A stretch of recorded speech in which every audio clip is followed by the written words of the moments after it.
Bismillahirrahmanirrahim. Assalamualaikum warahmatullahi wabarakatuh. Kepada Ustadz atau Saudara Profesor Tamim Pardede,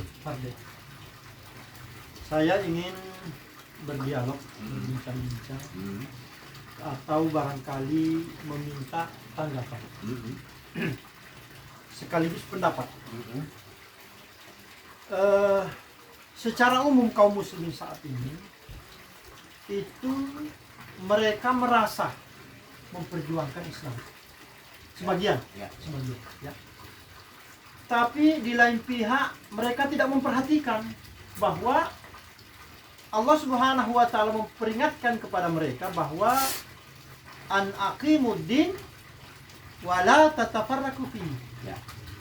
Artinya di situ ada rambu-rambu, ada cara-cara, ada metode-metode. Bahwa bagi orang-orang yang menginginkan tegaknya din ini, yang mereka menghendaki zahir agama Allah di muka bumi ini, yang mereka cinta dengan Allah, cinta kepada Rasul, yang mereka merindukan surga, itu metode perjuangan itu ada. Harus memperjuangkan din ini bersatu atau jangan berpecah belah. Sementara contoh bersatu itu sudah ada, tidak bisa lagi di akal-akal. Kapan kita mengakali sesuatu itu, maka dia akan jadi fahwaradun. Nah, contoh aqimus sholat, perintah sholat, ada sudah juglaknya. Melaksanakan perintah sholat tidak ikut contoh, fahwaradun. Perintah puasa sama juga. Nah, ini perintah bersatu atau perintah berjamaah. Jamaahnya sudah pernah ada, yaitu setelah nubuah khilafah. Tapi kenapa kok kaum muslimin saat ini kok sangat susah untuk otaknya itu menerima kebenaran ini, sistem kekhalifahan Islam ini? Padahal sudah jelas bahwa Allah perintahkan, Rasul memberikan contoh, sahabat mempraktekkan bahwa setelah nubuah yang ada khilafah. Maka bagaimana nih Pak Prof ini menyikapi tentang permasalahan ini? Ada apa dengan kaum muslimin yang notabene mereka memahami Quran, memahami hadis, tapi kok mereka melenceng pemahamannya dari yang seharusnya? Ya, barangkali tafadhol kepada Profesor Tamim Pardede. Ya. Jadi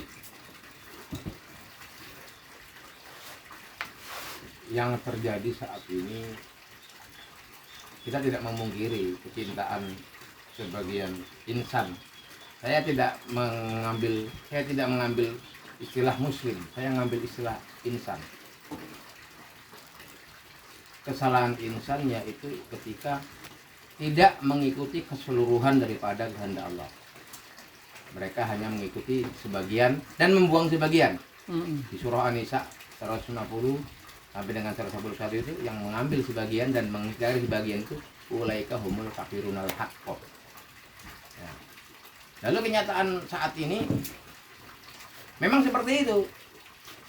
Kaum insan mengikuti sebagian, mengingkari sebagian, melakukan sebagian, tidak melakukan sebagian, tapi masih menganggap dirinya muslim. Ini perlu dipertanyakan kemuslimannya, keislamannya.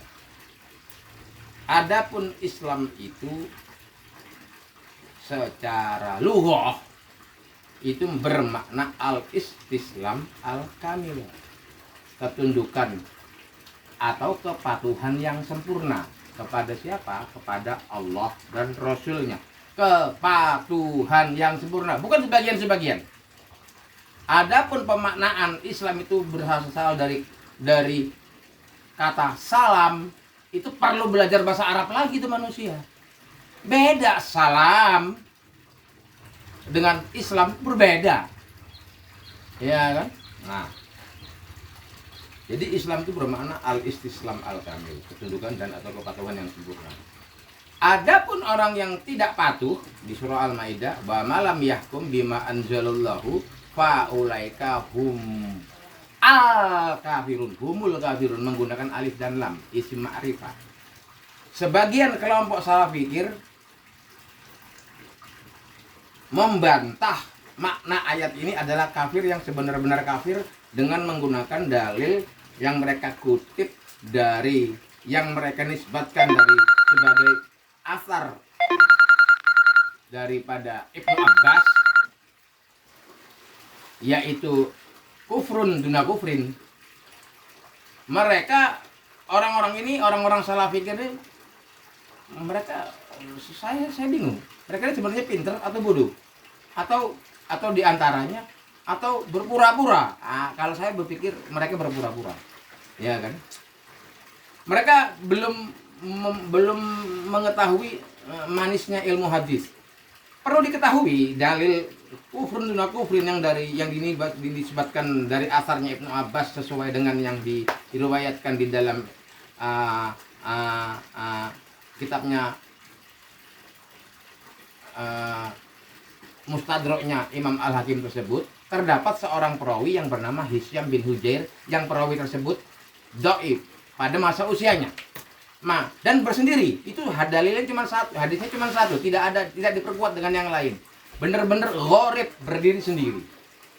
Tidak halal menjadikan suatu dalil hadis-hadis yang lemah dalam hal akidah. Ya kan? Sedangkan al-kafirun, al-fasikun, az-zalimun di situ adalah benar-benar kafir, benar-benar zalim, benar-benar fasik. Nah, ketika insan tidak menggunakan hukum Allah di muka bumi. Insan, saya tidak katakan pemeluk agama Islam, pemeluk agama apa saja, kafir. Di dalam agama Kristen contohnya, doa Bapa kami yang setiap hari, doa yang paling masyhur bagi orang Kristen, doa Bapa kami itu ada kalimat, datanglah kerajaanmu. Kerajaan yang dari atas itu suruh datang ke bumi. Jadilah kehendakmu seperti di bumi seperti di surga. Artinya orang-orang Nasrani, orang-orang Kristen pun berangan-angan, berkeinginan untuk tegaknya, ya kan, hukum Allah di muka bumi ini. Datanglah kerajaanmu, jadilah kehendakmu di bumi seperti di surga. Begitu juga agama yang lain, mau Yahudi apa. Jadi memaknai Islam ini bukan agama. Islam ini bukan agama, tetapi Islam ini adalah suatu sistem hidup yang wajib dilakukan oleh seluruh manusia di muka bumi ini.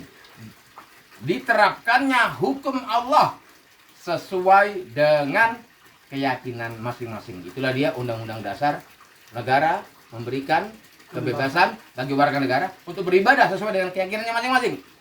Senada itu dengan nas alladzina yu'minuna bima unzila ilaika wa ma unzila min qablik. Jadi keberadaan kitab-kitab yang lalu itu juga menjadi rujukan hukum terhadap peristiwa hukum yang terjadi di muka bumi ini. Apapun agamanya, komunis sekalipun, apapun dia wajib al-istislam al-kamil, tunduk dan patuh kepada Allah Subhanahu wa taala. Karena apa? Karena dia adalah ciptaannya Allah. Ya kan? Karena dia ciptaannya Allah. Sebagai makhluk yang diciptakan, jangan sombong. Jangan sombong untuk merasa diri lebih pintar daripada yang menciptakan kamu.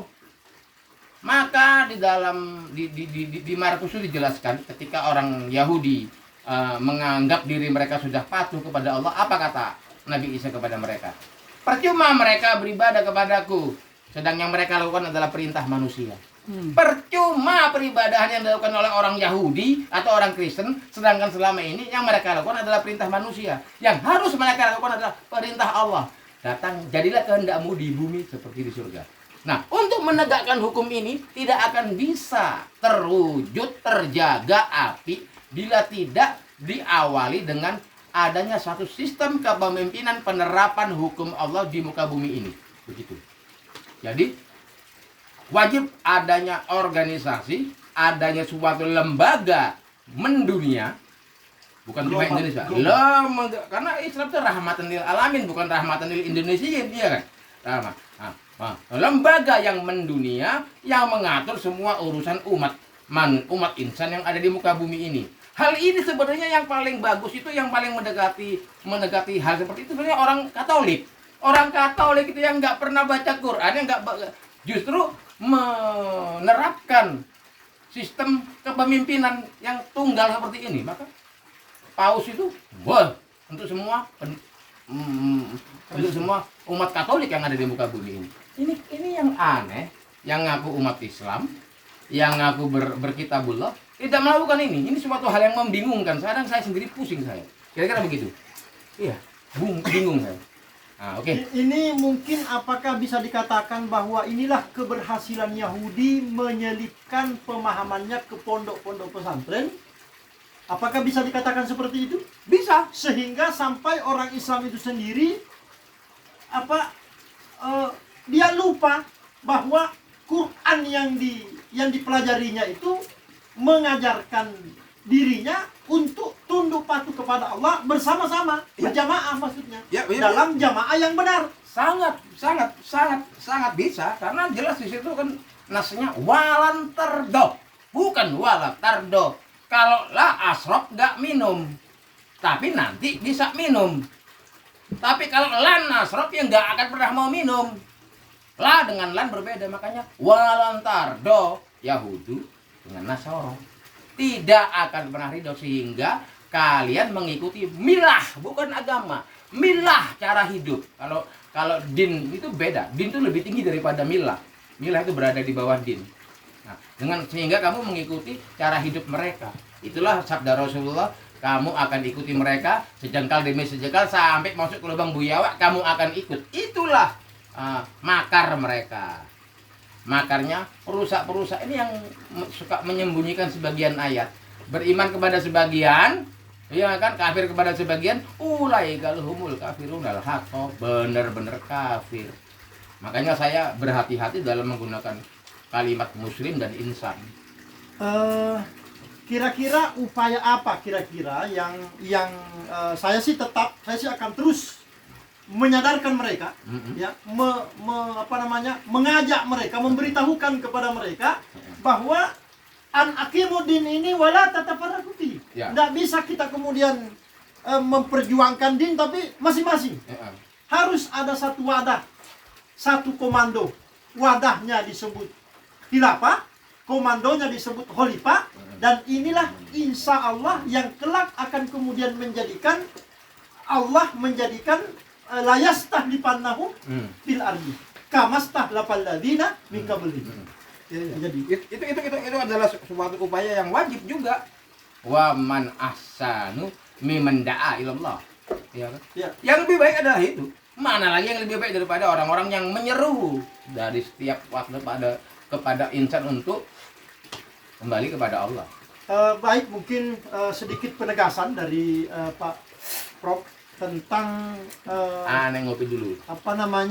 Ancaman bagi mereka yang menolak kesatuan Islam. Sehingga mereka segera berbenah, segera bertaubat. Sebelum Allah menjemput mereka, sebelum mata mereka terbelalak melihat nerakanya Allah. Surah Ar-Rum, wala takunu minal musyrikin, dan jangan kamu seperti orang-orang musyrik. Orang-orang musyrik itu apa? Minal ladina farraqu dinahum. Orang-orang musyrik itu perlakuannya salah satunya adalah orang-orang yang memecah belah din mereka menjadi beberapa golongan. Ada yang Syiah, ada Ahlussunnah, ada Katolik, ada Protestan. Tidak semua kalian yang ada di muka bumi harus taslim apapun agamamu ataupun kamu tanpa agama. Tapi kamu harus taslim kepada sistem kepemimpinan tunggal yang memang sejak bab ayahanda Adam diciptakan itu tujuannya untuk menjadi pemegang tongkat kepemimpinan bagi seluruh muka bumi. Yaitu sistem kekhalifahan Islam. Sebelum Adam diciptakan, Allah sudah ngomong dulu kan akan aku buat khalifah. Belum ada Adamnya, produknya belum ada. Peruntukannya itu tegaknya kekhalifahan. Ya kan? Maka sudah artinya bisa dipastikan bahwa orang yang menolak kekhalifahan Islam itulah yang mengikuti langkah-langkah iblis, setan itu. Iya. Karena mereka lah penolak pertama kekhalifahan Islam. Betul. Itu. Makanya iblis lah yang menolak untuk sujud pada Adam. Sujud itu mengerikan. Bagaimana Allah memerintahkan sujud para malaikat dan jin kepada Adam. Padahal sujud itu adalah salah satu dari bentuk cabang ibadah, sujud. Selain ruku, sujud. Ini kenapa kok kepada Adam kok Allah perintahkan sujud? Walau hanya sujud, tidak ruku, ya kan? Atau tidak ya. Itu adalah satu bentuk penghambaan.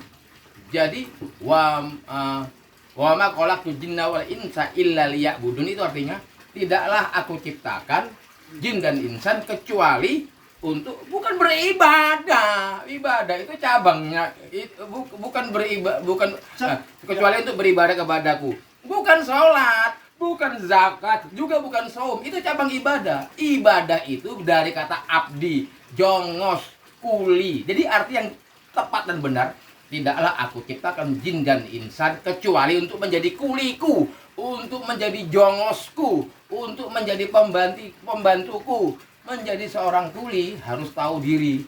Kalau kamu kuli, ikuti majikan kamu. Kalau enggak, kamu murtad, dipecat sama kamu punya majikan. Ambiar kita. Gitu aja. Alhamdulillah, saudaraku yang dimuliakan Allah, mudah-mudahan penjelasan dari Profesor Tamin Pardede ini cukup menggetarkan hati kita, karena ini adalah gambaran bagi orang yang mau kembali.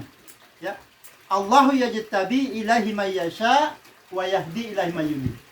Kalau kalian mau kembali, maka Allah akan memberikan petunjuk kepadamu. Ya. Jadi, kalau mau. Kalau nggak mau. Ya. Tapi tetap juga Allah katakan paman syaa falyu'min wa man syaa falyakfur. Ya. Itu suatu kepastian. Ya, jadi saudaraku, saya sendiri selaku Amir Wilayah Borneo, Amiruddin Dewa, menghimbau kepada seluruh kaum muslimin atau seluruh insan seperti seluruh insan untuk kembali lagi kepada satu kesatuan, yaitu kekhalifahan Islam, untuk tunduk patuh kepada Allah, Rasul, dan Khalifah Amirul Mukminin, sehingga di dunia kita akan mendapatkan rahmat, ya, khususnya Indonesia ini menjadi baldatun thayyibatun wa rabbul ghafur. Ada yang mau saya tambahin sedikit. Ya. Jadi banyak orang yang menentang sistem kekhalifahan, sistem penegakan hukum Allah ini karena banyak berbagai macam beragam agama yang ada di muka bumi ini. Jadi saya sudah katakan, alladzina yu'minuna bima unzila ilaika wa ma unzila min qablik. Jadi agama apapun dia, jangankan agama orang yang enggak beragama pun silakan masuk dalam sistem ini, ya kan? Nah, maka sang pemimpin tersebutlah yang akan menegakkan hukum-hukum sesuai dengan apa yang kamu yakini. Jadi jadi begini, ketika ada Ahmad ribut sama si Ahmad sama Ikhwan ribut, maka perkara ribut mereka itu diselesaikan oleh ustadz, oleh kiai, oleh ulama. Ketika Yohanes ribut sama Lukas, maka yang menyelesaikan perkara mereka, yang memutuskan vonis mereka adalah Bapak Pendeta. Ya kan? Ketika si Ahmad dan si Yohanes ribut, nah itu bisa dicari solusi tengahnya di mana. Maka daripada ini, Islam menjadi wadah bagi perbedaan apapun keyakinannya. Karena kan bagi mereka sudah ada kitab masing-masing, ya kan? Konsep kaidah-kaidah hukum yang berlaku sesuai dengan kitab masing-masing. Dan Allah sebutkan bahwa walam wa may yabtagi gairal Islam Madinah, fala yuqbal minhu wa huwa fil akhirati minal khasirin. Jadi harus ke situ. Barangkali begitu. Iya, betul. Ya, kira-kira begitulah. Ya, jadi insya Allah, saudaraku, sekali lagi, jadi perbedaan tidak menjadi perbedaan agama, tidak menjadi penghalang untuk tegaknya kekhilafan. Tuh. Takbir. Allahu Akbar. Allahu Akbar. Demikian, dan jangan lupa satu lagi, bahwa negara Republik Indonesia ini yang berlandaskan Pancasila yang katanya dari Quran, maka pasti akan sesuai dengan khilafah, karena khilafah ini adalah aplikasi dari Al-Quran. Sila keempat daripada Pancasila, kerakyatan yang dipimpin oleh hikmah. Selesai. Maksudnya bisa diterangkan 2 menit? Kerakyatan yang dipimpin, bukan rakyat yang memimpin, bukan demokrasi, tetapi kerakyatan yang dipimpin oleh hikmat. Standar menjadi seorang pemimpin bagi rakyat adalah hikmat. Tidak ada ini kecuali didapatkan dari Allah mengaruniakan hikmat kepada hambanya, hambanya menjadi khalifah. Selesai. Demikian. Hadanallahu wa iyyakum. Subhanakallahumma wa bihamdika asyhadu an la ilaha illa anta astaghfiruka wa atubu ilaik. Assalamualaikum warahmatullahi wabarakatuh. Waalaikumsalam. Allahu Akbar. Allahu Akbar.